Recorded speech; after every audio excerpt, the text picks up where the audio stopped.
Sa tulutuon? Maruya. Maruya. So, pero ito Papa version.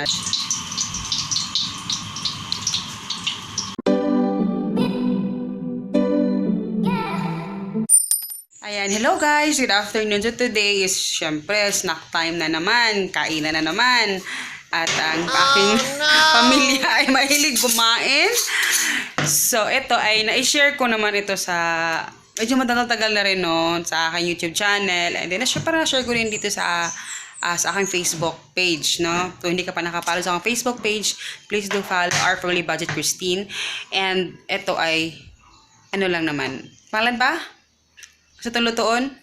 Maruya. Maruya. So, pero ito Papa version, diba? Kasi na-train na to si Papa sa Maruya. So, expert na siya sa Maruya. So, siya naman ngayon yung ating titignan. Kasi marami sa inyo nag-ano sa akin, nagme-message sa Facebook, sa akin na mga ingredients, Maruya. So, yun. Ito, updated version. Go! Hi guys. So, ayan. So, ito yung Papa version.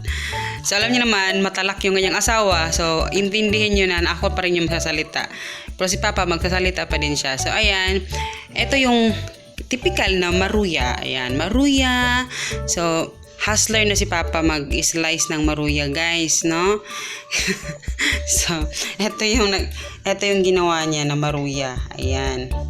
Maruya. So, ganyan pag slice, guys, sa Maruya, guys, ganyan yung ano. Oh, Pa, say something.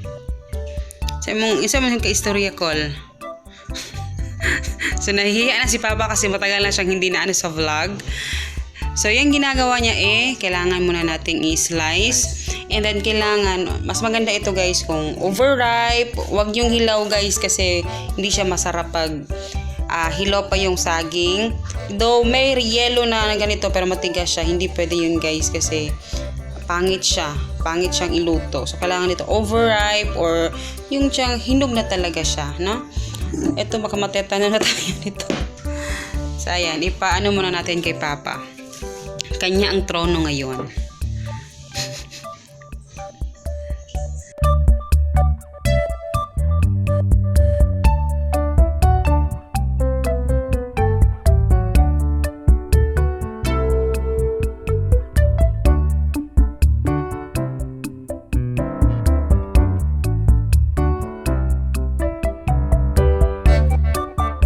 Gawin is yung kaning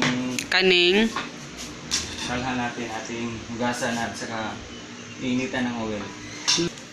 Wow! Ano tayo ng guys, ito pala maglagay tayo ng harina sa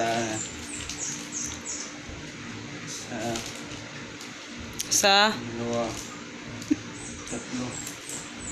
Tansahin lang natin guys kung gaano karami.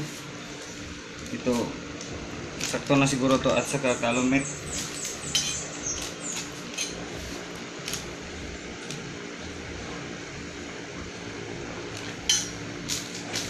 At saka haluin ang food color.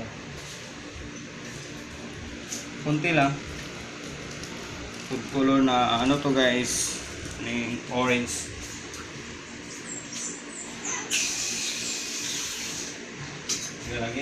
Lagyan ko ng tubig guys.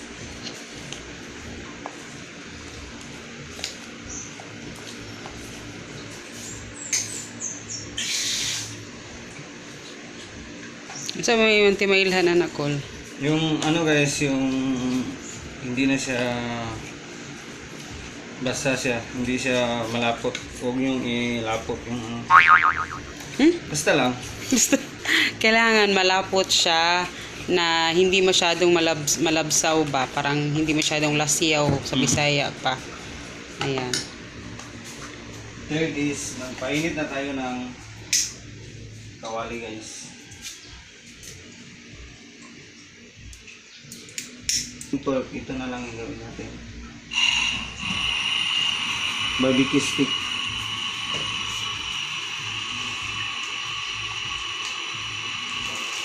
Tin guys, bago natin lagyan ng oil o mantika.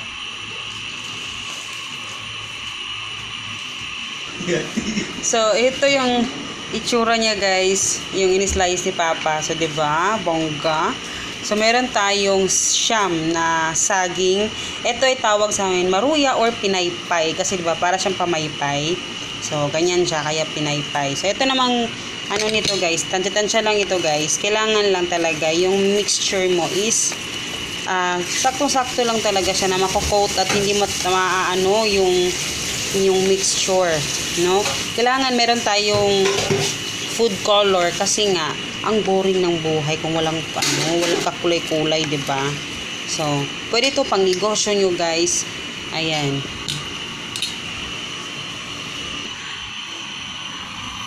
Lagyan na natin ng oil guys. Kasi may tumatawag. Yan. Tama na. Ito tayo guys. Ano natin. I-dip natin ng mabuti. Dip.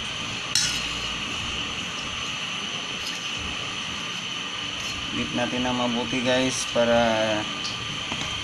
silang lahat.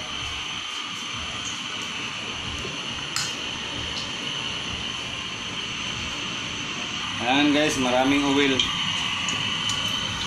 Para maraming kolesterol. Ito na guys. Lagay na natin.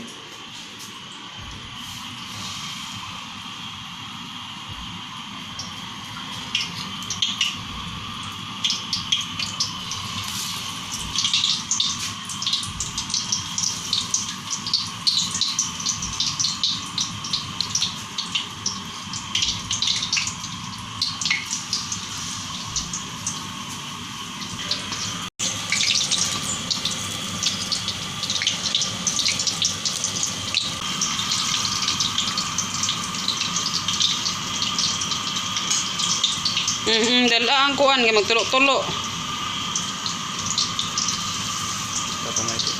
Guys, tapos na tayo at dito naman tayo sa maglagay tayo ng white sugar. Kunti lang guys, ano no. Tansyahin lang yung malaki na plato. Saka natin yun. Ito na guys. Ito na si Maruya.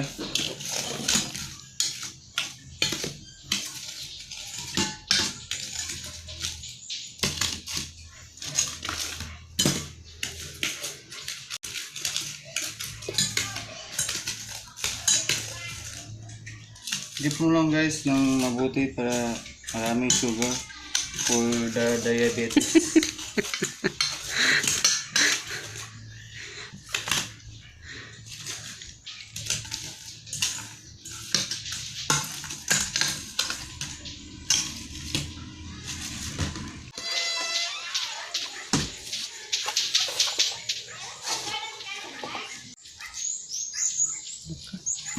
Lami.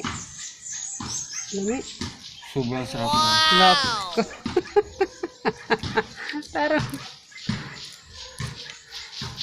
Sarap talaga.